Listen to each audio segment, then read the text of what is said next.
সম্মানিত হাজিরিন মুসল্লিয়ানে কেরাম, শুরুতেই আমি আমাকে সহ আপনাদেরকে জীবনের প্রত্যেকটি পর্যায়ে, জীবনের প্রত্যেকটি ক্ষেত্রে আল্লাহ রাব্বুল আলামিনের তাকওয়া অবলম্বন করার উপদেশ দিচ্ছি। আল্লাহ তাআলা আমাদের সবাইকে ঘরে বাইরে প্রকাশ্যে সকল ক্ষেত্রে আল্লাহ রাব্বুল আলামিনের তাকওয়া অবলম্বন করার তৌফিক দান করুন। সম্মানিত হাজিরিন, আমরা অত্যন্ত গুরুত্বপূর্ণ একটি বিষয় নিয়ে আজকের এই সংক্ষিপ্ত জুমার খুতবায় আপনাদের সামনে কিছু বিষয় শেয়ার করার জন্য চেষ্টা করব। আর সেই বিষয়টি হচ্ছে হজ্জে মাবরুর কীভাবে আমরা অর্জন করতে পারি, হজ্জে মাবরুরের পরিচয় আর কিভাবে আমরা হজ্জে মাবরুর অর্জন করতে পারি। আমরা চেষ্টা করব ইনশাআল্লাহ তাআলা নির্দিষ্ট সময়ের মধ্যে খুব সংক্ষেপে হলেও এই বিষয়ে কিছু তথ্য আপনাদের সামনে তুলে ধরার জন্য। আমা তৌফিকি ইল্লা বিল্লাহি আলাইহি তাওয়াক্কালতু ওয়া ইলাইহি উনীব। সম্মানিত হাজিরিন, প্রথমেই আমি যাব হজ্জে মাবরুরের ব্যাপারে রাসূলুল্লাহ সাল্লাল্লাহু আলাইহি ওয়াসাল্লাম আমাদেরকে যে ইনফরমেশনগুলো দিয়েছেন সেগুলোর কিছু বিষয় আপনাদেরকে শেয়ার করার জন্য। হজ্জে মাবরুরের ব্যাপারে আল্লাহ নবী সাল্লাল্লাহু আলাইহি ওয়াসাল্লাম একাধিক হাদিসের মধ্যে রাসূলুল্লাহ সাল্লাল্লাহু আলাইহি ওয়াসাল্লাম বলেছেন। আবু হুরায়রা রাদিয়াল্লাহু আনহু বর্ণিত সহিহ বুখারী ও মুসলিম হাদিসের মধ্যে এসেছে, রাসূলুল্লাহ সাল্লাল্লাহু আলাইহি ওয়াসাল্লাম ইরশাদ করেছেন, আল উমরাতু ইলাল উমরাতি কাফফারাতুন লিমা বাইনাহুমা ওয়াল হজ্জুল মাবরুরু লাইসা লাহু জাযাউন ইল্লাল জান্নাহ। এক উমরা থেকে আরেক উমরা, এটি হচ্ছে কাফফারাতুন লিমা বাইনাহুমা, দুই উমরার মাঝে যে গুনাহগুলো হয় তাকে গুনাহ মোচনকারী। উমরা করার পরে আরেকটি উমরা যদি করে থাকেন, এর মাঝে যদি আপনি কোনো গুনাহ করেন তাহলে পরবর্তী উমরা আপনার এই সময়ের পুরা গুনাহগুলোকে মুছে দেবে। আলেমগণ এখানে কাফারা বলতে বলেছেন যে সগীরা গুনাহগুলোকে বোঝানো হয়েছে, কবিরা গুনাহগুলো অবশ্যই তওবা করতে হবে। যাই হোক, আমি ওই আলোচনায় যাচ্ছি না। এরপরে রাসূলুল্লাহ সাল্লাল্লাহু আলাইহি ওয়াসাল্লাম ইরশাদ করেন, ওয়াল হজ্জুল মাবরুরু লাইসা লাহু জাযাউন ইল্লাল জান্নাহ। আর মাবরুর হজ, এই হজ্জের প্রতিদান, এর হজ্জের পুরস্কার হচ্ছে আল্লাহ তাআলার কাছে জান্নাত ছাড়া আর কিছুই না, সরাসরি জান্নাত। সুতরাং এই বক্তব্য থেকে স্পষ্ট বোঝা যায়, যদি কোনো ব্যক্তি তার হজটা মাবরুর হয়, কিভাবে মাবরুর হবে সেটা আমরা সামনে আলোচনা করব। তার হজটি যদি মাবরুর হয় তাহলে তিনি জান্নাতি, অনেকটা জান্নাতের একটা সুসংবাদ তার জন্য রয়েছে। কিন্তু এই সুসংবাদটুকু এই হজ করার পরে যদি এই হজ বিনষ্টকারী কোনো কাজ তিনি করে থাকেন তাহলে সেটা পাবে না, সেটা থাকবে না। আসুন, রাসূলুল্লাহ সাল্লাল্লাহু আলাইহি ওয়াসাল্লাম একটি হাদিস, এই হাদিসটি ইমাম বুখারী রাহিমাহুল্লাহ তাআলা তার সহিহে বর্ণনা করেছেন। উম্মুল মুমিনিন আয়েশা রাদিয়াল্লাহু তাআলা থেকে তিনি বলেন, ক্বালাত ইয়া রাসূলুল্লাহ, তিনি বললেন, হে আল্লাহর রাসূল সাল্লাল্লাহু আলাইহি ওয়াসাল্লাম প্রশ্ন করলেন, নারাল জিহাদ আফদালাল আমাল। আমরা তো জানি, দেখছি জিহাদ হচ্ছে সবচেয়ে শ্রেষ্ঠ আমল। এই হাদিস থেকে বোঝা যায় যে আল্লাহ নবী সাল্লাল্লাহু আলাইহি ওয়াসাল্লাম উম্মুল মুমিনিন আয়েশা রাদিয়াল্লাহু তাআলার বক্তব্যকে রাসূলুল্লাহ সাল্লাল্লাহু আলাইহি ওয়াসাল্লাম কি করেন নাই, অপোজ করেন নাই। একথা বলেন নাই যে তোমার এই বক্তব্য শুদ্ধ নয়। বুঝেন, এখান থেকে স্পষ্ট বোঝা যাচ্ছে যে আমলগুলোর, বান্দার আমলগুলোর মধ্যে জিহাদ যে শ্রেষ্ঠ আমল, কোন সন্দেহ নেই। কিন্তু তিনি এটা প্রশ্ন করেন নাই, তিনি তো এটা বলছেন আমরা জানি। প্রশ্ন করছেন আফালা নুজাহিদ, তাহলে আমরা মহিলারা যারা আছি, কারণ মহিলাদের পক্ষ থেকে রিপ্রেজেন্টেটিভ হিসেবে, প্রতিনিধি হিসেবে প্রশ্ন করতেছেন। কারণ মহিলাদের অনেক প্রশ্ন আছে যে পুরুষরা এই সওয়াব পেয়ে যাচ্ছে, তো আমাদের কিছু সওয়াবের প্রয়োজন আছে না, তো আমাদের সওয়াবগুলো কই, আমরা কীভাবে সেই সওয়াবগুলো পাবো? এটা অবশ্যই প্রশ্ন থাকতে পারে। এই ধরনের প্রশ্নগুলো যারা আল্লাহ রাসূল সাল্লাল্লাহু আলাইহি ওয়াসাল্লামের মহিলা সাহাবী ছিলেন তাদের প্রশ্ন ছিল, এবং ওই মহিলা সাহাবীরা এই প্রশ্নগুলোর উত্তর দিয়েছেন। রাসূলুল্লাহ সাল্লাল্লাহু আলাইহি ওয়াসাল্লামের কাছে এই প্রশ্ন করেছেন, রাসূল সাল্লাল্লাহু আলাইহি ওয়াসাল্লাম উত্তর দিয়েছেন, আফালা নুজাহিদ, তাহলে আমরা কি জিহাদ করব না?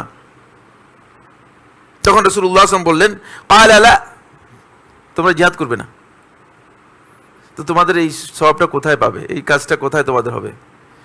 লাকুন্না আফদালুল জিহাদ, তোমাদের জন্য শ্রেষ্ঠ জিহাদ হচ্ছে হজ্জুন মাবরুর, মাবরুর হজ করা। তাহলে বুঝা যাচ্ছে যে মানে যেটা শ্রেষ্ঠ আমল জিহাদ, এর মর্যাদার সাথে হজ্জে মাবরুরের মর্যাদার সমান পর্যায়ের। যদি সমান পর্যায়ের না হতো তাহলে আল্লাহ নবী সাল্লাল্লাহু আলাইহি ওয়াসাল্লাম এই কথা বলতেন না। এই জন্য হজ্জে মাবরুরের মর্যাদা হচ্ছে মূলত শ্রেষ্ঠ আমল যেটি জিহাদ ফি সাবিলিল্লাহ, এই জিহাদ ফি সাবিলিল্লাহের যে আমল রয়েছে, এই আমলের সমপর্যায়ের আমল আল্লাহ রাসূল সাল্লাল্লাহু আলাইহি ওয়াসাল্লাম এই দিকেই আমাদেরকে ইঙ্গিত করেছেন। এই হাদিস থেকে আমরা এটা বুঝতে পেরেছি। ফলে হজ্জে মাবরুরের ব্যাপারে রাসূলুল্লাহ সাল্লাল্লাহু আলাইহি ওয়াসাল্লাম এই হাদিসগুলো, এরপরেও আরেকটি হাদিস আল্লাহ নবী সাল্লাল্লাহু আলাইহি ওয়াসাল্লামের ইমাম বুখারী এবং মুসলিম রাহিমাহুমুল্লাহ তাআলা বর্ণনা করেছেন। ইমাম বুখারী হাদিস নম্বর 1521, ইমাম মুসলিম রহমতুল্লাহ আলাইহি 1350 বলেছেন। আবু হুরায়রা রাদিয়াল্লাহু আনহু বর্ণনা করেন, তিনি বলেন, মান হাজ্জা ফালাম ইয়ারফুস ওয়া লাম ইয়াফসুক রাজাআ কায়াউমা ওয়ালাদাতহু উম্মুহ। যে ব্যক্তি হজ করলো কিন্তু হজের মধ্যে কোনো অশ্লীল কাজ, অশ্লীল কথা এর মধ্যে সম্পৃক্ত হলো না, ওয়ালাম ইয়াফসুক এবং কোনো গর্হিত নিষিদ্ধ হারাম কাজে লিপ্ত হলো না, রাজাআ কায়াউমা ওয়ালাদাতহু উম্মুহু, সে হজ থেকে ফিরে আসলো এমন অবস্থায় যেমনিভাবে তার মা তাকে নিষ্পাপ জন্ম দিয়েছে, মানে হজের মাধ্যমে একেবারে নিষ্পাপ। এটা হজ্জে মাবরুরের আরেকটি ফজিলত। হজ্জে মাবরুরের মাধ্যমে আপনি একেবারেই নিষ্পাপ হয়ে যেতে পারবেন যদি আপনি আপনার হজটাকে হজ্জে মাবরুর করতে পারেন। বন্ধুগণ, এটি হজ্জে মাবরুরের ব্যাপারে রাসূলুল্লাহ সাল্লাল্লাহু আলাইহি ওয়াসাল্লামের কিছু বক্তব্য আমরা আপনাদের সামনে তুলে ধরলাম। এবার আমি যে পয়েন্টটি নিয়ে কথা বলবো সেটি দুটি পয়েন্টে আমি একটু দৃষ্টি আকর্ষণ করবো এই আলোচনার সাথে। একটি পয়েন্ট হচ্ছে, হজ আল্লাহ রাব্বুল আলামিনের পক্ষ থেকে এটি ফরজ ইবাদত। যাদের কাছে আল্লাহর ঘরে পৌঁছার সামর্থ্য রয়েছে, হজ ফরজ হওয়ার পরে তিনি ডিলে করবেন না।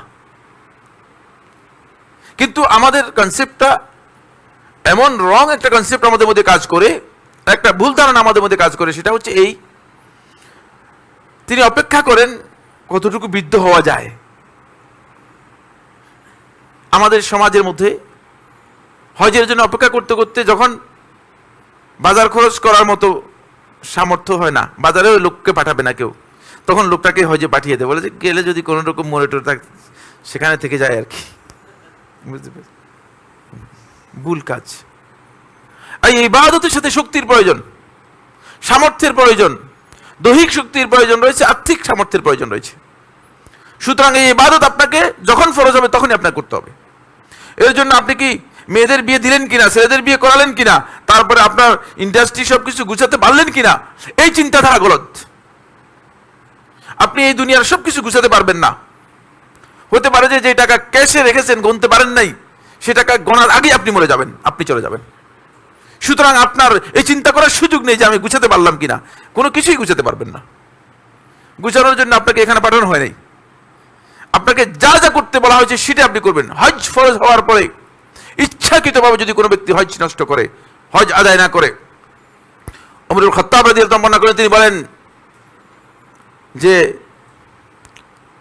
মান লাম ইয়াহুজ, যে ব্যক্তি হজ করলো না, মান মাতা ফালাম ইয়াহুজ, যে মারা গেল এই অবস্থায় যে ফালাম ইয়াহুজ, হজ করলো না, হজ তার উপর ফরজ হয়েছে, হজ করে নেই, ফালিয়ামুত ইনশা ইয়াহুদিয়ান আও ইনশা নাসরানিয়ান, সে ইচ্ছা করলে ইহুদি অবস্থায় মারা যাবে নাকি খ্রিস্টান অবস্থায় মারা যাবে আমি জানি না, লা আদরি, আমি এটা জানি না। কত কঠিন বক্তব্য। তালখিসুল হাবীরের মধ্যে ইবনে হাজার আসকালী রাহমাতুল্লাহ আলাইহি ওমর ইবনে খাত্তাব রাদিয়াল্লাহু আনহু এই আসারটাকে সহিহ বলেছেন।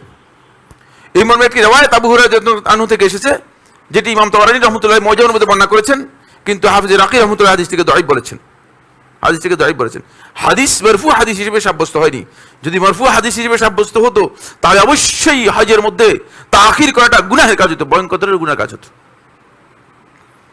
আর হজ না করে মারা গেলে সে ব্যক্তি ইসলামের একটি রুকন নষ্ট করার কারণে সে মুসলিম হিসেবে মারা যেত না।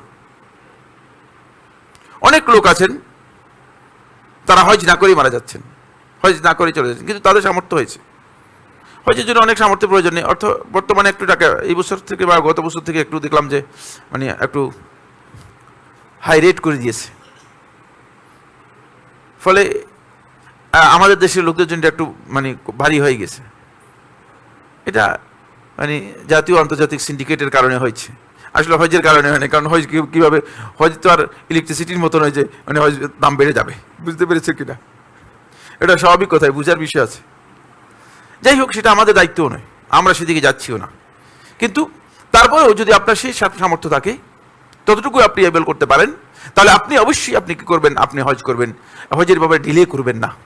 যাদের উপর হজ ফরজ হয়েছে ডিলে করবেন না। দ্বিতীয় নম্বর যে বিষয়টি আমি দৃষ্টি আকর্ষণ করার জন্য ইচ্ছা পোষণ করেছি, সেটা হলো এই, হজ গোটা জীবনে একবার। রাসূলুল্লাহ সাল্লাল্লাহু আলাইহি ওয়াসাল্লাম থেকে আকরা ইবনে হাবিস রাদিয়াল্লাহু আনহু তিনি বলেন, রাসূলুল্লাহ সাল্লাল্লাহু আলাইহি ওয়াসাল্লাম নির্দেশ দিয়েছেন, ইন্নাল্লাহা ফারাদা আলাইকুমুল হজ ফাহজ্জু, আল্লাহ সুবহানাহু ওয়া তাআলা তোমাদের উপর হজকে ফরজ করে দিয়েছেন, সুতরাং তোমরা হজ করো। আল্লাহ তাআলা তোমাদের উপর হজকে ফরজ করেছেন, সুতরাং তোমরা হজ করো। ফাকামা রাজুলুন, এক ব্যক্তি দাঁড়িয়ে গেলেন। তিনি ছিলেন আকরা ইবনে হাবিস রাদিয়াল্লাহু তাআলা আনহু। তিনি বাহির থেকে আসছেন। তিনি মনে করলেন যে হজ করতে যে বলছে আমাদেরকে, এত বিপদ হয়ে গেছে। সাহাবায়ে কেরাম অনেকেই বুঝেছেন, যারা আল্লাহ রাসূলের সাথে আছেন তারা বুঝে গিয়েছেন হজ বলতে কি বুঝিয়েছেন। কিন্তু তিনি নতুন আসছেন, তিনি দেখলেন যে হজের জন্য বলেছেন, দাঁড়িয়ে প্রশ্ন করলেন। এজন্য যখন ওহির বিধান আসে তখন প্রশ্ন করা নিষেধ। বুঝতে পেরেছেন কিনা?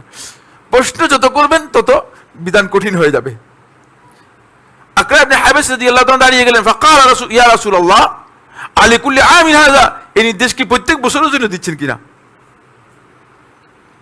মানে প্রতি বছরই হজ করার জন্য আমাদেরকে বলতেছেন কিনা? ফাসাকাতা রাসূলুল্লাহ সাল্লাল্লাহু আলাইহি ওয়াসাল্লাম, আল্লাহ রাসূল সাল্লাল্লাহু আলাইহি ওয়াসাল্লাম চুপ থাকলেন, কিচ্ছু বললেন না, উত্তর দিলেন না, মুখ বন্ধ রাখলেন।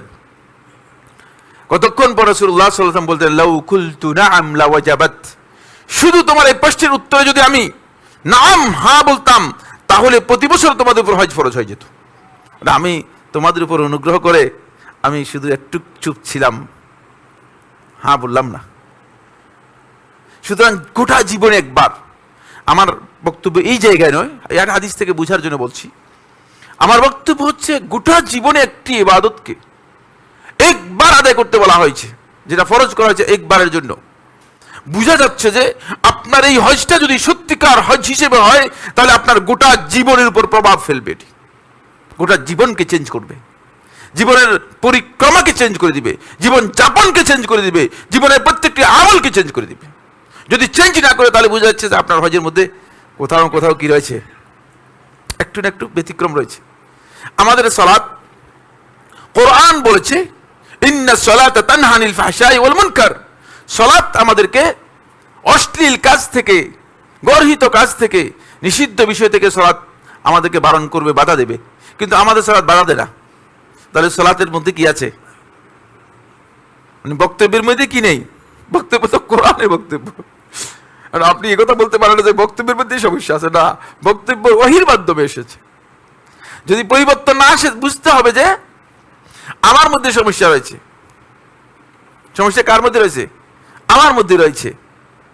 এই সমস্যা আপনাকে কি করতে, ট্রিটমেন্ট করতে হবে। ঠিক অনুরূপ ভাবে যদি আপনার হজ, যে হজ আল্লাহর সন্তুষ্টির জন্য করেছেন, এই হজটুকু যদি আপনি আপনার জীবনের মধ্যে পরিবর্তন আনতে না পারে, বরং উল্টা, অনেকের ক্ষেত্রে দেখা যাচ্ছে উল্টা হচ্ছে, রিফ্লেক্ট করতেছে।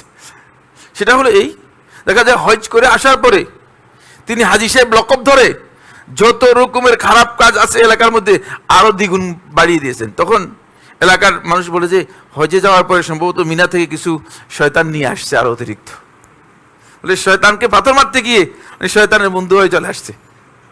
পুরাই উল্টা। আমরা এই ধরনের দেখা যায়। আমি এখন হাজী সাহেব, মানে তখন মনে হয় যেন তার জন্য হাজী সাহেব যেহেতু যাই খুশি তাই করা তার জন্য জায়েজ হয়ে গেছে। নাউজুবিল্লাহ মিন যালিক। এটা খেয়াল রাখবেন। আপনার এই জীবনধারাকে যদি হজ পরিবর্তন করতে পারে, কারণ গোটা জীবনের উপর একটা প্রভাব ফেলবে। আমি আমার জীবনে অনেককে দেখেছি, 2-3 জনের উদাহরণ আমার কাছে একেবারেই স্বচ্ছ পরিচ্ছন্ন, আমি একেবারেই চিনি, আমার হজ করেছে আমার সাথে, আমি তাদেরকে চিনি। আমি দেখেছি যে একেবারেই গোটা জীবনটা তার মনে হয় যেন এক আলাদা হয়ে গিয়েছে। হজের আগের অবস্থা থেকে হজের পরের অবস্থা তার পরিপূর্ণ চেঞ্জ হয়ে গিয়েছে। বুঝেই যাচ্ছে যে আসলে তিনি হজ করেছেন। এক সময় এমনটাই ছিল, এক সময় মানুষের মান এমনটাই ছিল, মানুষের হজের কন্ডিশনটা এমনটাই ছিল।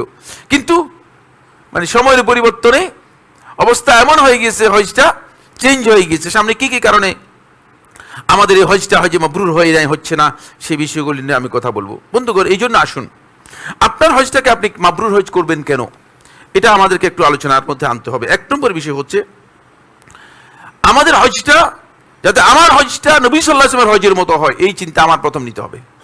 কারণ আমার হজটা যদি নবী সাল্লাল্লাহু আলাইহি ওয়াসাল্লামের হজের মতো না হয়, তাহলে আমি হজের মধ্যে আমার টার্গেট ঠিক রাখতে পারি নাই। আপনি হজ করলেন, আপনার মন মতো করলেন, অথবা কোনো বুজুর্গের মন মতো করলেন,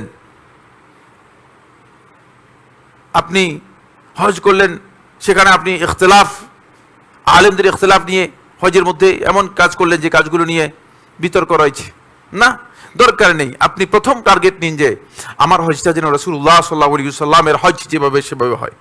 2 নম্বর হচ্ছে আমাদের হজটাকে আমরা হজে মাবরুর করার জন্য চেষ্টা করব, এই জন্য যাতে করে হজটা আমার সকল প্রকার ইবাদত, হজের যতগুলো আহকাম আছে সবগুলো পরিপূর্ণরূপে আদায় করতে পারি। হজের যে সব রাসূলুল্লাহ সাল্লাল্লাহু আলাইহি ওয়াসাল্লাম হজে মাবরুরে বলেছেন সেগুলো যেন আমি লাভ করতে পারি, এই জন্য আমার হজটাকে হজে মাবরুর করার জন্য চেষ্টা করব। 3 নম্বর যে কারণে হজে মাবরুর করার জন্য আপনি চেষ্টা করবেন, মানে আপনার হজটাকে হজে মাবরুর করার চেষ্টা করবেন, কারণ হচ্ছে এটা হচ্ছে হজের মূল গ্রেড। শুধুমাত্র দায়িত্ব আদায় করে দিলেন হলো না, শুধুমাত্র কাজ শেষ করে দিলেন এটা হলো না, বরং মূল গ্রেডে যেন আপনি পৌঁছতে পারেন সেই চেষ্টা করবেন। আসুন, এতক্ষণ পর্যন্ত হজ্জে মাবরুর যে শব্দটি আমরা বলেছি, এই শব্দ নিয়ে আমি সংক্ষেপে কয়েকটি কথা বলবো। 1 নম্বর কথা হচ্ছে মাবরুর শব্দটা বিররুন শব্দ থেকে এসেছে। মাবরুর, মাবরুর বিররুন শব্দ থেকে। বিররুন এর কোরআন এবং হাদিসের মধ্যে অনেকগুলো অর্থ রয়েছে। হজ্জে মাবরুর কাকে বলা হয় থাকে, মাবরুর এই নিয়ে আলেমদের মধ্যে বিভিন্ন ধরনের হজ্জে মাবরুরের পরিচয়ে বিভিন্ন ধরনের বক্তব্য রয়েছে। প্রথমে আমরা যাব বিররুন, এটা পুণ্য বুঝায়, বাংলা অনুবাদ করা থেকে পুণ্য। পুণ্য কথাটা আসলে আংশিক, পার্সিয়াল, মানে এটা হোল কনসেপ্ট কি করে না, এখানে আদায় করে না। সামনে আমি যখন বলবো তখন আপনারা বুঝতে পারবেন। কোরআনে কারীমে আল্লাহ সুবহানাহু ওয়া তাআলা বীর শব্দটা অনেকগুলো অর্থে ব্যবহার করেছেন। জান্নাতকে বোঝানোর জন্য বীর শব্দ ব্যবহার করেছেন। ঈমান এবং ঈমানের সাথে জড়িত আমলে সালেহকে বোঝানোর জন্য বীর শব্দ ব্যবহার করেছেন। আল্লাহ রাব্বুল আলামিন কোরআনে কারীমের মধ্যে সকল প্রকার আনুগত্যের কাজ একসাথে করে কিছু মৌলিক আনুগত্যের কাজ, যেগুলো একজন ব্যক্তিকে পরিপূর্ণ তাকওয়ার মানে, সত্যিকার তাকওয়ার মানে উত্তীর্ণ হতে সহযোগিতা করবে, সেটাকে বোঝানোর জন্য আল্লাহ সুবহানাহু ওয়া তাআলা কি করেছেন, বীর শব্দ ব্যবহার করেছেন। আসুন আমরা একটু দেখি সূরা আল বাকারার 177 নম্বর আয়াত। আপনাদের অনেকের মুখস্থ আছে, আমার মনে হয় সবারই মুখস্থ থাকার কথা। এই আয়াতটি, লাইসাল বিররা আন তুওয়াল্লু ওয়ুজুহাকুম কিবালাল মাশরিকি ওয়াল মাগরিব ওয়ালাকিন্নাল বিররা মান আমানা বিল্লাহি ওয়াল ইয়াউমিল আখির। এই আয়াতের মধ্যে আল্লাহ সুবহানাহু ওয়া তাআলা বীরের পরিচয় করে দিচ্ছেন, যেটাকে বীর পুণ্য বলা হচ্ছে। এই পুণ্যের পরিচয়টা কি, বীরের পরিচয়টা কি? এর ডেফিনিশন হচ্ছে আল্লাহ রাব্বুল আলামিন এখানে 6টি মৌলিক বিষয় বলেছেন। প্রথমে আল্লাহ সুবহানাহু ওয়া তাআলা ঈমান এর সাথে সংযুক্ত যতগুলো বিষয় আছে সেগুলো কথা বলেছেন। বীরের 1 নম্বর পয়েন্ট হচ্ছে ঈমান অবশ্যই থাকতে হবে, ঈমানের মৌলিক বিষয়গুলো থাকতে হবে। 2 নম্বর হচ্ছে ঈমানের পরে স্বাভাবিক নিয়ম অনুযায়ী আসার কথা ছিল কি, ঈমানের পরে আমাদের কমন সেন্স বা অথবা ইসলামের মৌলিক যে দৃষ্টিভঙ্গি, সেখানে আসার কথা ছিল সালাত আসার কথা ছিল। কিন্তু 2 নম্বরে আল্লাহ রাব্বুল আলামিন সেটা বলেন নাই। 2 নম্বরে আল্লাহ সুবহানাহু ওয়া তাআলা যেটা বলেছেন সেটা হলো আপনি আল্লাহর রাস্তায় খরচ করবেন, এটা 2 নম্বরে নিয়ে এসেছেন। وآتى المال على حبه ذوي القربى واليتامى والمساكين وابن السبيل والسائلين وفي الرقاب। একেবারে উল্লেখ করে দিয়েছেন যাদের জন্য খরচ করবেন। বীরের সাথে ঈমানের পরে এটি জড়িত। 3 নম্বরে আল্লাহ সুবহানাহু ওয়া তাআলা সালাতের কথা বলেছেন, সেটা আমি এই আয়াতের তাফসীরে গেলে বুঝলেন না, অন্য কথায় চলে যাব, এজন্য আমি যাচ্ছি না। 3 নম্বরে সালাতের কথা বলেছেন। 4 নম্বরে আল্লাহ তাআলা যাকাত আদায়ের কথা বলেছেন। 5 নম্বরে আল্লাহ রাব্বুল আলামিন আল ওয়াফা বিল আহাদ, আপনি যে অঙ্গীকার করেন, আপনি যে ওয়াদা দেন, মানুষের সাথে যে চুক্তি করেন, সেটা পূরণ করার কথা বলা হয়েছে, অন্যথা আপনি বীর, আপনার এই পুণ্যটা ঠিক হবে না। 6 নম্বর শেষ হচ্ছে যেটা হলো আস-সাবরু ফিল বাসাই ওয়াদ-দাররা ওয়া হিনাল বাস, আপনি দুঃখ কষ্ট সকল অবস্থায় সবর ইখতিয়ার করতে পারবেন। এই 6টি পয়েন্ট যিনি পূর্ণ করলেন তিনি মূলত প্রকৃত বীরতা অর্জন করতে পারলেন। এটাকে আল্লাহ রাব্বুল আলামিন বীর বলেছেন কোরআনের মধ্যে। বীরের 1 নম্বর পরিচয়। কোরআনে কারীমে বীরের 2 নম্বর পরিচয় করে দিয়েছেন আল্লাহ সুবহানাহু ওয়া তাআলা সূরা বাকারা 189 নম্বর আয়াতের মধ্যে। সূরা বাকারা আয়াত নম্বর 189 আল্লাহ তাআলা বলেন, লাইসাল বিররা আন তুওয়াল্লু ওয়ুজুহাকুম কিবালাল মাশরিকি ওয়াল মাগরিব ওয়ালাকিন্নাল বিররা মান ইত্তাকা। দেখছেন, পূর্ব দিকে মুখ ফিরালেন না পশ্চিম দিকে মুখ ফিরালেন? এটার যে আল্লাহ রাব্বুল আলামিনের কাছে সবচেয়ে পুণ্যের বিষয় হচ্ছে আত-তাকওয়া। যদি তাকওয়া আপনি লাভ করতে পারেন তাহলেই আপনার প্রকৃত পুণ্য আপনি অর্জন করতে পারলেন। এখান থেকে বোঝা যাচ্ছে যে বীরটা এখানে তাকওয়া অর্থে ব্যবহার করেছেন আল্লাহ সুবহানাহু ওয়া তাআলা। আসুন, রাসূলুল্লাহ সাল্লাল্লাহু আলাইহি ওয়াসাল্লাম বীরের সংজ্ঞা দিয়েছেন হাদিসের মধ্যে। মানে মাবরুর শব্দ থেকে, বীর শব্দ থেকে মাবরুর হয়েছে, বুঝতে পেরেছেন? মানে মাবরুর বলা হয় থেকে এমন হজ যেই হজের মধ্যে বীর পাওয়া যাবে, যে হজের মধ্যে কি পাওয়া যাবে? পুণ্যের কাজটা পাওয়া যাবে।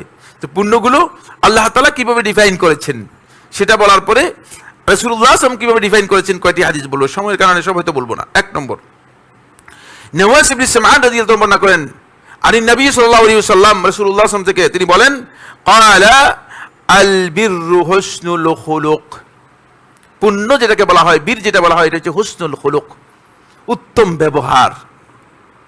ব্যবহার উত্তম হলে আপনার সব কিছু ঠিক হয়ে যাবে। এই জন্য আল্লাহ রাসূল সাল্লাল্লাহু আলাইহি ওয়াসাল্লাম এটাকে সবচেয়ে বেশি গুরুত্বপূর্ণ কাজ হিসেবে আখ্যায়িত করেছেন। এর মাধ্যমে সিয়াম সালাত সবকিছুর গ্রেড পেয়ে যাবেন। হাদিসের মধ্যে এসেছে হুসনুল খুলুক, উত্তম ব্যবহার। এই জন্য আপনার হজের মধ্যে যদি এই বীর থাকে, উত্তম ব্যবহার থাকে, সেটা আপনার দেখবেন যে হজ মাবরুর হবে। সামনে আলোচনার মধ্যে আসবে, পরিচয়ের মধ্যে আসবে। ওয়াল ইসমু মা হাকা ফি নাফসিকা, আর পুণ্যের বিপরীতে হচ্ছে ইসম, গুনাহ, পাপ। পাপ কোনটাকে বলা হয়? পাপের পরিচয় কি?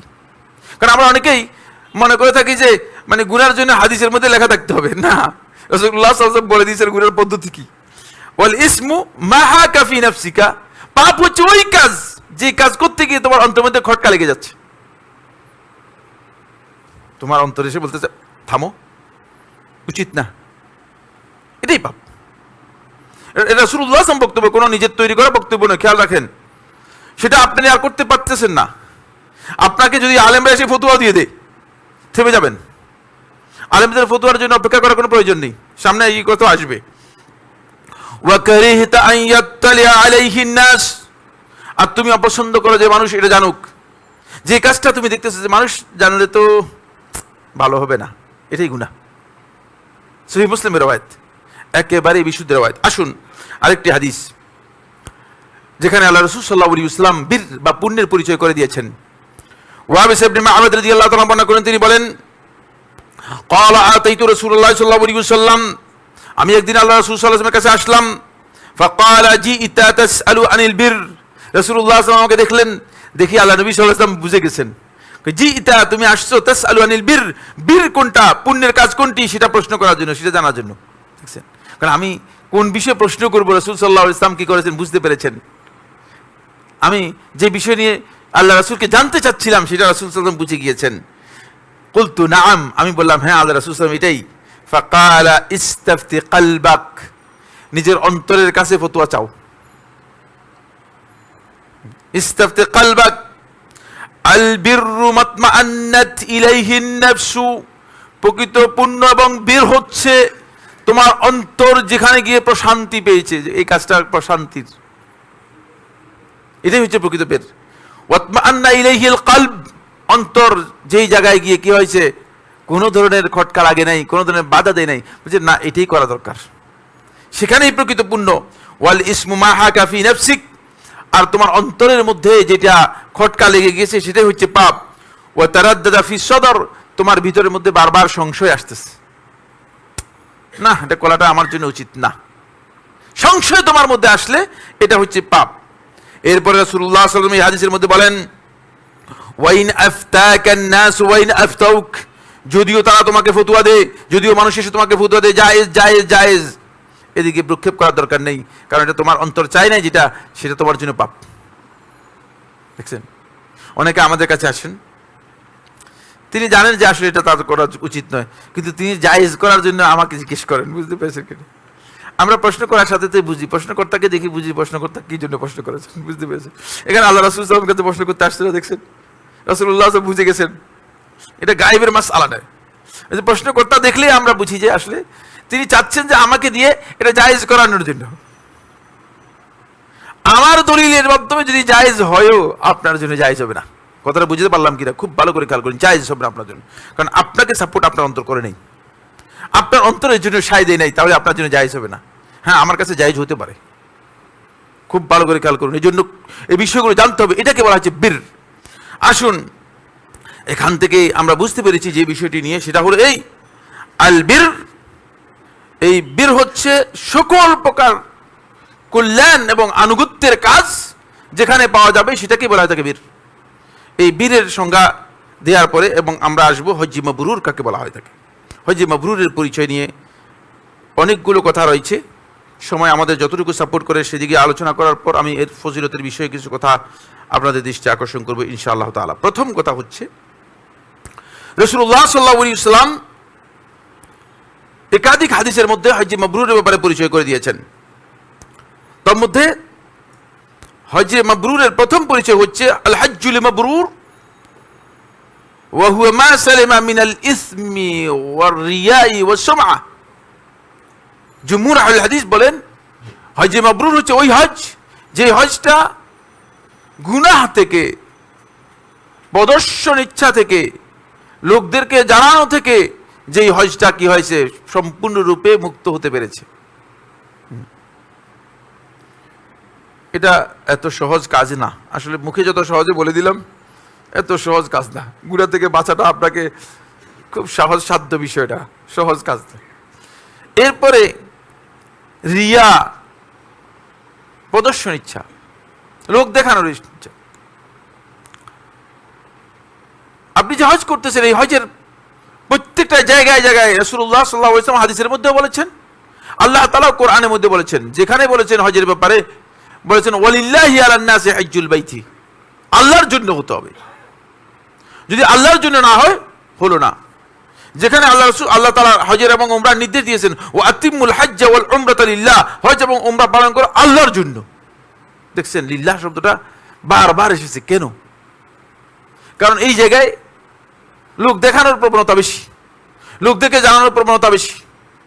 বেশিরভাগ লোকই মনে করে থাকে যে একটা টার্গেট আছে, আগামী বছর নির্বাচন করবে, তো আর কোনো লকব তো নাই, একটাই লকব, আল হাজ লকব। এরকম বহু ঘটনা। হজ করে শুধুমাত্র এই জন্য যে নির্বাচন করবে মেম্বার অথবা চেয়ারম্যান, তখন তো কোনো লকব, কোনো পরিচয় নেই। এখন কি করবে? শেষে আল হাজ লকবের জন্য হজটা করিয়ে আসি, তারপরে নির্বাচনে দাঁড়াবো। খুবই গলত চিন্তাধারা, মানুষদেরকে শোনানোর জন্য, লোকদেরকে বোঝানোর জন্য এই কাজ করা আপনার জন্য বৈধ নয়। তাহলে আপনার হজটা মূলত হজ্জে মাবরুর হবে না। যেভাবে রাসূলুল্লাহ সাল্লাল্লাহু আলাইহি ওয়াসাল্লাম বলেছেন সেভাবে হজটা আপনার হবে না। দুই নম্বর যে বিষয়টি হজ্জে মাবরুর হওয়ার জন্য, দ্বিতীয় নম্বর বিষয় হলো কোনো কারণে যদি রিয়ার বিষয় এসে যায়। খেয়াল রাখেন, আপনি হজের ইহরাম করেছেন আল্লাহ সন্তুষ্টির জন্য, এর মধ্যে মাঝখানে যদি আপনার কোনো কারণে মানে প্রদর্শন ইচ্ছে এসে যায়, কিন্তু সেখান থেকে যদি আপনি ফিরে আসতে পারেন তাহলে কিন্তু আপনার হজটা হজে মাবরুর হতে পারে। কিন্তু যদি টার্গেটই শুরুতেই আপনি উদ্দেশ্য খারাপ করেন তাহলে আপনার হজটা আর মাবরুর হওয়ার কি নেই, সম্ভাবনা নেই। এটা খেয়াল রাখবেন। দুই নম্বর পয়েন্ট হচ্ছে সেটা হলো ইমাম নবী রাহমাতুল্লাহি আলাইহি সহিহ মুসলিমের শরহের মধ্যে বলেন আল হজ্জুল মাবরুর হুয়া আল্লাযী লা ইউখালিতু শাইউম মিনাল ইসম। হজ্জে মাবরুরের পরিচয় হচ্ছে এমন হজ যে হজের মধ্যে কোনো দিক থেকে গুনার কোনো মিশ্রণ থাকবে না, অপরাধের কোনো মিশ্রণ থাকবে না। এটা আগের বক্তব্যের সাপোর্ট করেছেন ইমাম নবী রাহমাতুল্লাহি আলাইহি। শেখ আব্দুল আজিজ আব্দুল্লাহ বিন বাজ রাহিমাহুল্লাহ তাআলা তিনি তার ফতোয়ার মধ্যে হজ্জে মাবরুর সম্পর্কে যখন বর্ণনা করেছেন, তিনি বলেছেন, মানে এই কথাকে সাপোর্ট করেছেন, আল হজ্জুল মাবরুর, হজ্জে মাবরুর হচ্ছে হুয়াল্লাযী লা ইয়ারতাকিবু ফীহি সাহিবুহু মাসিয়াতান লিল্লাহ। যেই হজের মধ্যে হাজী সাহেব যিনি হজের জন্য গিয়েছেন, আল্লাহ রাব্বুল আলামিনের অবাধ্যতার কোনো কাজ যেই হজের মধ্যে তিনি করেন নাই, এটাকে হজ্জে মাবরুর বলা হয়ে থাকে, হজ্জে মাবরুর বলা হয়ে থাকে। ইমাম কুরতুবী রাহমাতুল্লাহি আলাইহি হজ্জে মাবরুরের যেই ওলামায়ে কেরামগণ যে সংজ্ঞাগুলো দিয়েছেন, ডেফিনেশনগুলো দিয়েছেন, সবগুলোকে একসাথ করে বলেছেন। হজ্জে মাবরুর সম্পর্কে বলেছেন যে আলেমদের বক্তব্য হজ্জে মাবরুরের ব্যাপারে খুবই মানে কাছাকাছি, সবগুলো কাছাকাছি বক্তব্য।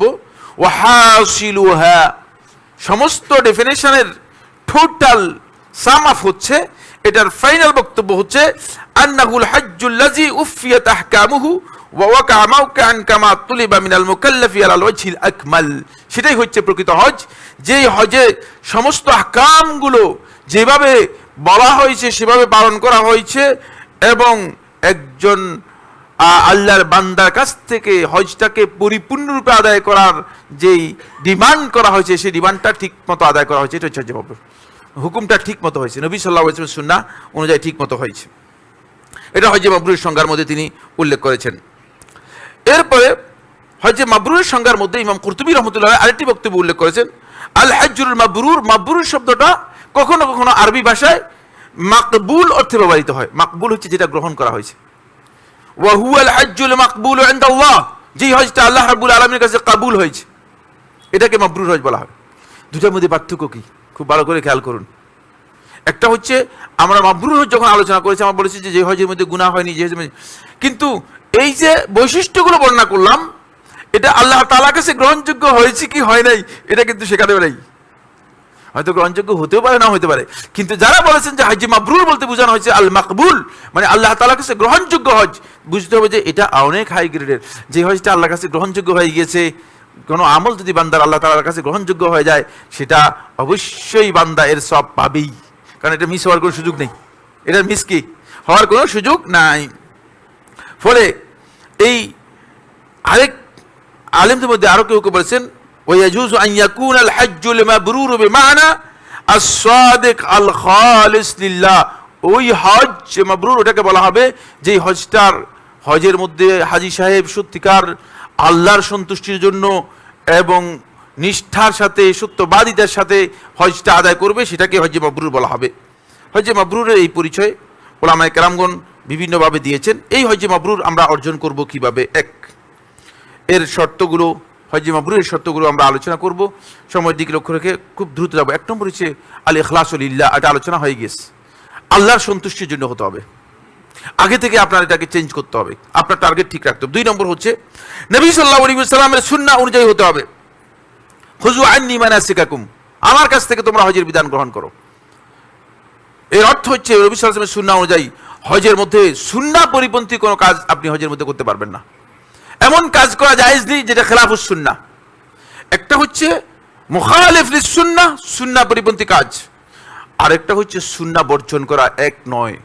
এটা আমি বোঝানোর জন্য চেষ্টা করি, কারণ খুব গুরুত্বপূর্ণ মাসআলা, খুব গুরুত্বপূর্ণ বিষয়। কোনো কারণে আপনার সুন্নাহ ছুটে গেছে তাহলে কিন্তু আপনার হজে অসুবিধা হবে না, কারণ সুন্নাহর বিষয় ছুটে যেতে পারে, মানুষের দুর্বলতার কারণে অনেক আমলই নষ্ট হয়ে যায়। সুন্নাহ ছুটে গেলে আপনার ইচ্ছার বাইরেও ছুটে যেতে পারে, তাহলে এর জন্য আপনি ছুটে গিয়েছে, পালন করতে পারেন নাই, কিন্তু সুন্নাহর বিপরীত কাজ করে ফেললেন ইচ্ছাকৃতভাবে, তাহলে আপনার হজে সমস্যা হবে। যেমনি ভাবে হজের মধ্যে যদি বেদাত করেন তাহলে আপনি নবী সাল্লাল্লাহু আলাইহি ওয়াসাল্লামের সুন্নাহ অনুযায়ী কাজটি করলেন না, আপনার হজটা সুন্নাহ অনুযায়ী হলো না। এই জন্য হজে কোন অবস্থাতেই হজে হাজী সাহেব খেয়াল রাখতে হবে যে কাজটা ওলামায়ে কেরাম বেদাত বলেছেন সেই বেদাতের সাথে হজে সম্পৃক্ত হতে পারবেন না। এটা হজের জন্য নয়, কিন্তু এটা সকল ইবাদতের জন্যই প্রযোজ্য, সকল ইবাদতের ক্ষেত্রে প্রযোজ্য। কারণ বেদাত মানুষের আমলকে কি করে নষ্ট করে দেয়, মানুষের আমল, সেই ক্ষেত্রে সতর্কতা অবলম্বন করতে হবে। এই জন্য জানতে হবে আপনাকে আসলে আমি যে কাজটা করতেছি এটা সুন্নাত না বেদাত, সেটা আপনাকে জানতে হবে। 3 নম্বর পয়েন্ট অনেক লম্বা আলোচনা, কিন্তু সময় আমাদের হাতে নেই। আপনার হজটা হতে হবে আপনি যা পরে গেছেন, যা খেয়ে গেছেন, যা নিয়ে গেছেন, এটা যেন হালাল হয়, এটা হালাল হয়। মানুষের টাকায় কি জন্য হজ করতেছেন? কে আপনাকে বলছে এগুলো করার জন্য? হারাম টাকা দিয়ে হজে যাচ্ছেন, অনেক টাকা খরচ করতেছেন, লাভ নেই, কোন লাভ নেই। তার হজের কোনো মূল্য হবে না আল্লাহ তাআলার কাছে, কারণ হারাম জিনিস আল্লাহ তাআলা কবুল করেন না। ইন্নামা ইয়াতাকাব্বালুল্লাহু মিনাল মুত্তাকিন, আল্লাহ রাব্বুল আলামিন কেবল মুত্তাকিদের কাছ থেকে গ্রহণ করেন। ফলে ইমাম আবু আব্দুল্লাহ রাজি রাহিমাহুল্লাহ তাআলা বলেছেন যে আমলগুলো আল্লাহ তাআলার কাছে পরিপূর্ণতা লাভ করার জন্য 5টি শর্ত। কয়টি শর্ত বললাম? 5টি শর্ত। এই 5টি শর্তের মধ্যে 1 নম্বর হচ্ছে ঈমান, 2 নম্বর হচ্ছে মারিফাতুল হক, হক সম্পর্কে জানা, 3 নম্বর হচ্ছে সুন্নাহর অনুসরণ করা, বুঝলেন, পরিপূর্ণভাবে সুন্নাহর অনুসরণ করতে হবে, আপনাকে সুন্নাহ অনুযায়ী আপনাকে কি করতে হবে, সেই কাজগুলো করতে হবে। এরপরে 4 নম্বর হচ্ছে যেভাবে আল্লাহ এবং তার রাসূল সাল্লাল্লাহু আলাইহি ওয়াসাল্লাম করতে বলেছেন সেভাবে আদায় করতে হবে। আর এই 4টি শর্তই আপনার বাতিল হয়ে যাবে 5 নম্বর যদি ঠিক না হয়, সেটা হচ্ছে আকলুল হালাল, হালাল খেতে হবে, তাহলে সবটাই বরবাদ। এই জন্য হালাল যদি না থাকে তাহলে আপনার সবটাই বরবাদ হয়ে যাবে। অনেক লম্বা আলোচনা, কিন্তু আমরা জাস্ট বিষয়টি আপনাদের দৃষ্টি আকর্ষণ করলাম। এটি কত নম্বর বললাম? 4 নম্বর। 5 নম্বর যে পয়েন্টটি সেটা হলো অবশ্যই আপনার হজটা গুনাহ থেকে, অবাধ্যতা থেকে সম্পূর্ণ খালি হতে হবে, মুক্ত হতে হবে। খেয়াল রাখবেন, ইচ্ছাকৃত যদি কোনো ব্যক্তি গুনাহ করে সেটাকে গুনাহ বলা হয়, আর যদি অনিচ্ছাকৃত কোনো গুনাহ হয়ে যায় সেটা গুনাহ হবে, কিন্তু সেটাকে মানে তাকে এর জন্য পাকড়াও করা হবে না। আল্লাহ তাআলা পাকড়াও করবেন না, কি করবেন না, আল্লাহ তাআলা ধরবেন। কারণ আল্লাহ তাআলা শিখিয়ে দিয়ে রব্বানা লা তুআখিযনা ইন নাসিনা ওয়া আখতানা, হে আল্লাহ আমাদেরকে আপনি পাকড়াও করবেন, ইন নাসিনা যদি আমরা ভুল করি, বিস্মৃত হয়ে যাই, ওয়া আখতানা অথবা আমরা কোনো কারণে আমাদের কাজটা ভুল হয়ে যায়, ভুল হলে আল্লাহ তাআলা পাকড়াও করবেন না আমাদেরকে। কিন্তু ইচ্ছাকৃত কোনো গুনাহ যেন কোনো অবস্থাতেই না হয় সেটা খেয়াল রাখতে হবে। 5 নম্বর হচ্ছে নারীদের জন্য হজ্জে মাবরুর হওয়ার জন্য শর্ত হচ্ছে অবশ্যই, শেখ ইবনে উসাইমিন রাহমাতুল্লাহ আলাইহি বলেন, ওয়া মিন যালিকা আন লা ইয়াহুজ্জাল মারআতু ইল্লা বিমাহরামিন, নারীরা অবশ্যই হজ করবে তাদের সাথে মাহরাম থাকতে হবে। এখানে নিয়ম কি করছে সেটা নয়, আমাদের কাছে এখন অনেক আছে বলতেছে হজের জন্য এখন মাহরাম দরকার নেই। আপনি ইসলামের বিধান আর মানুষের বিধান দিয়ে এক করলে চলবে না। অবশ্যই আপনার হজটাকে যে মাবরুর হতে হলে অবশ্যই ফাইন হাজ্জাত, এই বক্তব্য শেখ ইবনে উসাইমিন রাহমাতুল্লাহ তাআলা শারহুল মুমতির মধ্যে বলেছেন, তার ফতোয়ার মধ্যে বলেছেন ফাইন হাজ্জাত বিগাইরি মাহরামিন লাম ইয়াকুন হাজ্জুহা মাবরুরান, যদি সে হজ করে থাকে তার হজটা হজ মাবরুর হবে না, কারণ এটা গুনাহ কাজ। সুতরাং অবশ্যই তার হজটা কি হতে হবে, হজ মাবরুর হতে হলে এখান থেকে মাহরাম তার জন্য কি করতে হবে, থাকতে হবে। 5 নম্বর যে পয়েন্টটি সেটা হলো হজ মাবরুরের জন্য হজের আগেই আপনি গুনাহ থেকে তওবা করে নেবেন, একটু পরিচ্ছন্ন হয়ে যাবেন। কারণ কোনো ব্যক্তি যদি হজ মাবরুর করতে চায় তাহলে তার গুনাহগুলো আগে কি করতে হবে, কিছু মুছে যেতে হবে। তো অনেকগুলো গুনাহ নিয়ে এসে যদি আল্লাহ তাআলার কাছে এসে হাজির হন তাহলে আপনার এই গুনাহর কারণে হয়তো আপনি ইবাদত করতে পারবেন না। গুনাহ মানে যেমন বোঝা মানুষের শক্তিকে কি করে, শক্তিকে ডাউন করে দেয়, ঠিক গুনাহ মানুষের ইবাদতের যে আগ্রহ, ইবাদতের প্রতি তার যেই একটা উদ্দীপনা থাকার কথা সেটা থাকে না। গুনার বোঝা আপনার কাছে থাকলে আপনি পারবেন না। গুনার বোঝাটা হালকা করার জন্য আপনাকে তওবা করতে হবে। এখানে খেয়াল রাখতে হবে, খুবই গুরুত্বপূর্ণ মাসআলা, 2টি মাসআলা আলোচনা করে। 1 নম্বর বিষয় হচ্ছে গুনাহ থেকে আপনি যখন তওবা করে নেবেন পরিপূর্ণরূপে, তাহলে আপনি গুনাহ মুক্ত হয়ে যাবেন, তখন আপনার হজটা মাবরুর হওয়ার জন্য আপনি কি করবেন, সহযোগিতা পাবেন। 2 নম্বর যে মাসআলা সেটা হলো এই গুনাহ থেকে তওবা করা কাকে বোঝায়। আমরা অনেকে এটা বুঝি না। আমরা অনেকে মনে করে থাকি যে আস্তাগফিরুল্লাহ ওয়া আতুবু ইলাই, মুখে আমরা আল্লাহ তাআলার কাছে আস্তাগফিরুল্লাহ ওয়া আতুবু ইলাই, এটা হচ্ছে মৌখিক তওবা করা। আস্তাগফিরুল্লাহ হচ্ছে মাগফিরাত, আল্লাহ তাআলার কাছে চাওয়া, ক্ষমা তলব করা, আর আতুবু ইলাই মানে আমি আপনার কাছে তওবা করলাম, এটা মৌখিক বক্তব্য। আপনি যদি কিয়ামত পর্যন্ত ঈমানের বক্তব্য দেন, আমি আল্লাহর প্রতি ঈমান এনেছি, কিন্তু অন্তরের মধ্যে যদি আল্লাহ এবং তার রাসূলের জন্য বিদ্বেষ থাকে, তাহলে আপনি ঈমানদার নন, মুনাফিক। খুব ভালো করে খেয়াল করুন, আপনি যদি সারা জিন্দেগি প্রতিদিন যদি 2000 বার বলেন যে আমি তওবা করেছি, আমি তওবা করেছি, কিন্তু গুনাহ থেকে ফিরে না আসেন, আপনি তওবা করেন নাই। এই কারণেই আমাদের অনেকে বলছে ভাই আমি প্রতিদিন তওবা করি, কিন্তু তারপরে আমি গুনাহের মধ্যে পড়ে যাই। আসলে তওবা করেন নাই তো আপনি, কারণ আপনার অন্তর থেকে গুনাহ থেকে আপনাকে কি করতে হবে, উদ্ধার করে আসতে হবে। গুনাহ থেকে আপনাকে অন্তর দিয়ে কি করতে হবে, উদ্ধার করে আসতে হবে। যদি অন্তর থেকে উদ্ধার না করেন তাহলে আপনি গুনাহ থেকে বাঁচতে পারবেন না। এজন্য আমাদেরকে খুব ভালো করে খেয়াল করতে হবে, গুনাহ থেকে আমাদেরকে ফিরে আসার জন্য পরিপূর্ণরূপে চেষ্টা করতে হবে। এরপরে আমাদের হজটাকে হজে মাবরুর করার জন্য যে কাজটি আমাদেরকে করতে হবে সেটা হলো অবশ্যই যেটা কোরআন নির্দেশ দিয়েছে, সকল প্রকার রাফাত, ফুসুক, জিদাল, ঝগড়া বিবাদ বর্জন করতে হবে। এটি হজে মাবরুরের জন্য শর্ত। কোরআনে কারীমের মধ্যে বলা আছে অশ্লীল কাজ, গর্হিত কাজ, যে সমস্ত ঝগড়া বিবাদ আছে সেগুলোকে পরিহার করতে হবে। এরপরে যে পয়েন্টটি সেটা হলো হজ্জে মাবরুরের আগে আপনি আপনার পরিবার পরিজন প্রতিবেশী যারা আছে তাদেরকে আপনি কি করবেন, তাদের সাথে তাদেরকে সুন্দরভাবে বিদায় দিয়ে তাদের কাছ থেকে সবার কাছ থেকে ক্ষমা চেয়ে নেওয়ার জন্য চেষ্টা করবেন। কারণ মানুষের সন্তুষ্টি, মানুষের দোয়া মানুষের ইবাদতকে কি করে শক্তিশালী করে। এই জন্য চেষ্টা করবেন তাদের কাছ থেকে মানে দোয়া নেওয়ার জন্য এবং তাদের কাছ থেকে তাদেরকে সন্তুষ্ট করে দেওয়ার জন্য প্রয়োজনীয় ব্যবস্থা তাদেরকে দেওয়ার জন্য। হজে মাবরুর আরেকটি বিষয় হচ্ছে অবশ্যই অধিক পরিমাণে হজের মধ্যে আপনাকে জিকির করতে হবে। রাসূলুল্লাহ সাল্লাল্লাহু আলাইহি ওয়াসাল্লাম সেই বিষয়ে ইঙ্গিত করেছেন, হাদিসের মধ্যে এসেছে। আল্লাহ নবী সাল্লাল্লাহু আলাইহি ওয়াসাল্লামকে যখন প্রশ্ন করা হয়েছে, সুরা নবী সাল্লাল্লাহু আলাইহি ওয়াসাল্লাম আইয়ুল হজ্জি আফদাল, আইয়ুল হজ্জ আফদাল, হাজীদের মধ্যে কে আফদাল, কে শ্রেষ্ঠ? ক্বালা আকসারুহুম যিকরান, যে হজের মধ্যে বেশি পরিমাণে জিকির করে, তালবিয়া রয়েছে, জিকির রয়েছে, মানে হজের মধ্যে গাল গল্প নয়, হজের মধ্যে গাল গল্প নয়, খেয়াল রাখতে হবে। ইমাম আহমদ রাহমাতুল্লাহ মুসনাদের মধ্যে বর্ণনা করেছেন, শেখ শোয়েব আরনাউত এটাকে হাসান বলেছেন। ওয়া ক্বালা সাল্লাল্লাহু আলাইহি ওয়াসাল্লাম, আরেকটি হাদিসের মধ্যে রাসূলুল্লাহ সাল্লাল্লাহু আলাইহি ওয়াসাল্লাম বলেন, আফদালুল হজ্জি আল আজ্জু ওয়াস সাজ্জু, সবচেয়ে উত্তম হজ হচ্ছে যেই হজের মধ্যে অধিক পরিমাণে আল্লাহ তাআলা জিকির করা হবে এবং অধিক পরিমাণে যেখানে কোরবানি দেওয়া হবে। এই জন্য কোরবানি দেওয়াটা হজের গুরুত্বপূর্ণ একটি বিষয়।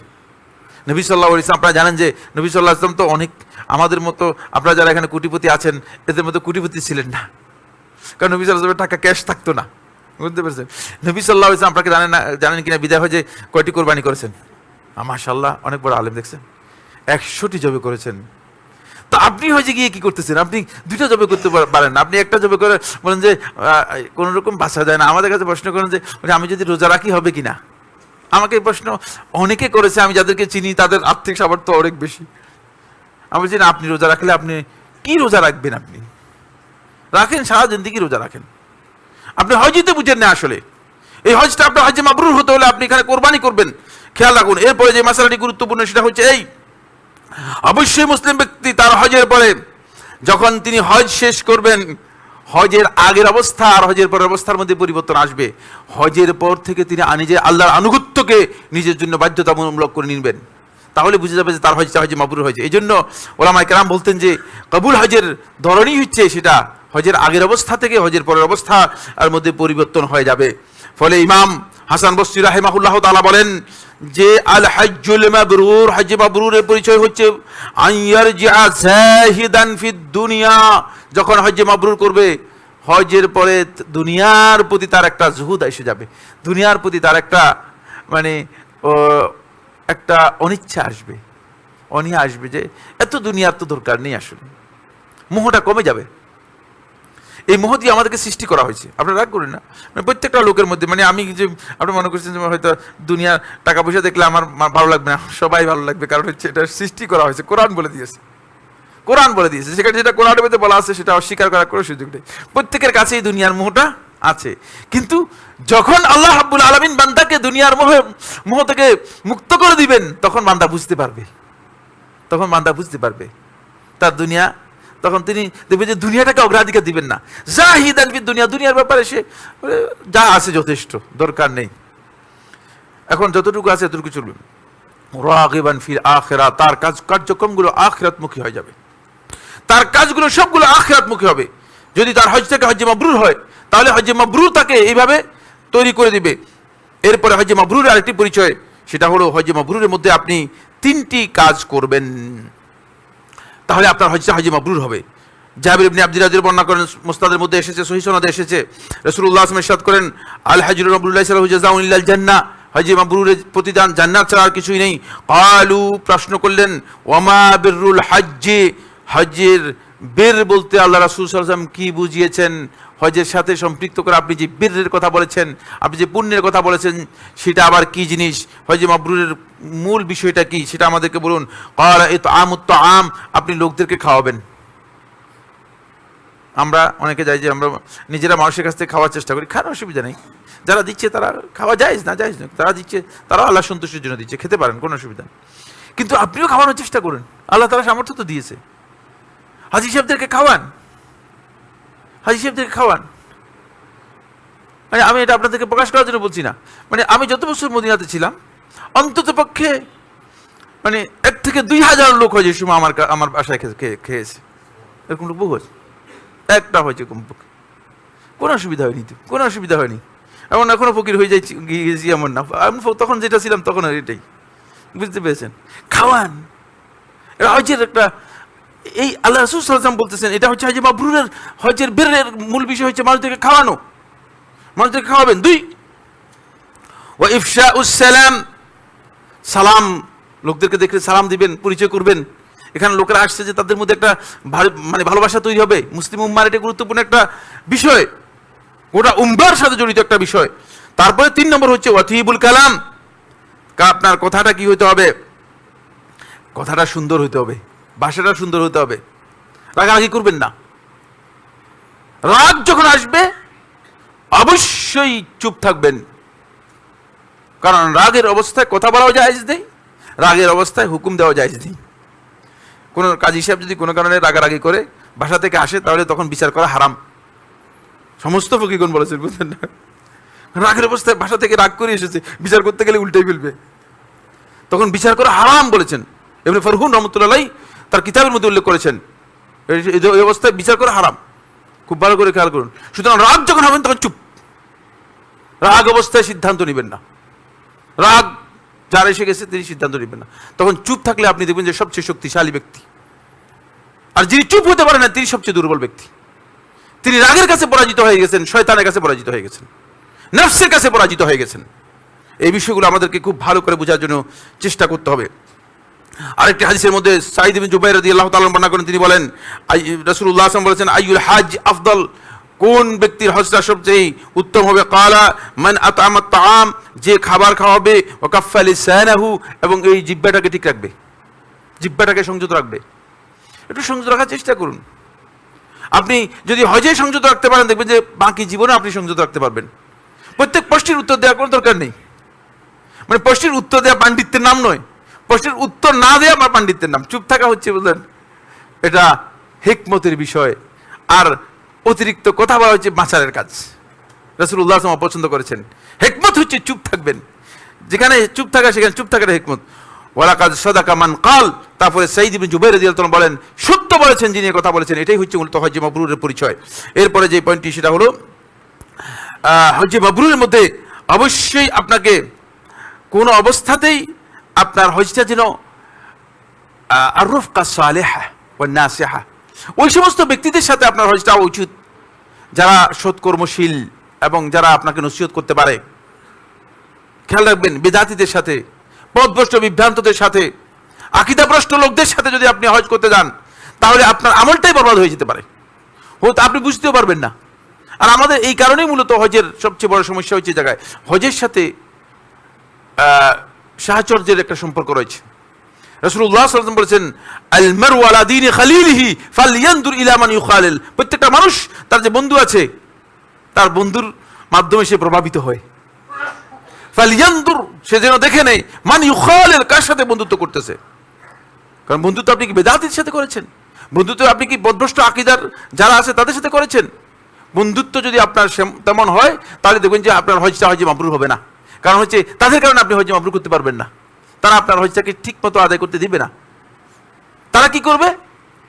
আমি এটা নিজেই পরীক্ষা মানে দেখেছি, সেটা হলো তারা আপনার হজটাকে আড্ডায় পরিণত করে দিবে, আপনার হজটাকে মার্কেটিংয়ে পরিণত করে দিবে, আপনার হজটাকে পর্যটনে পরিণত করে দিবে, আপনার হজটাকে পিকনিকে পরিণত করে দিবে, আপনার হজটাকে অপ্রয়োজনীয় গীবত এবং খারাপ কাজের মানে আসরে রূপান্তরিত করে দিবে।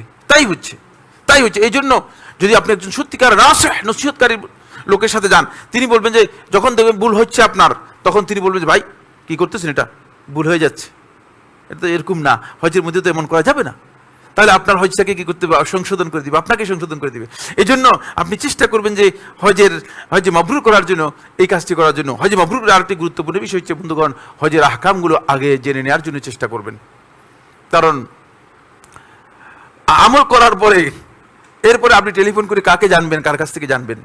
চেষ্টা করুন যথাসম্ভব অন্ততপক্ষে মানে মৌলিক যে বিষয়গুলো আছে হজের, সেই বিষয়গুলো আপনি যথাযথভাবে জানতে পারেন কিনা। যদি আপনি সেগুলো জেনে নিতে পারেন তাহলে আপনার হজটা হজে মাবরুর হবে। হজে মাবরুরের জন্য আমরা সংক্ষেপে কথা বলার পরে আরও কিছু পয়েন্ট ছিল, সেগুলো আমরা আলোচনা আজকে আর করবো না।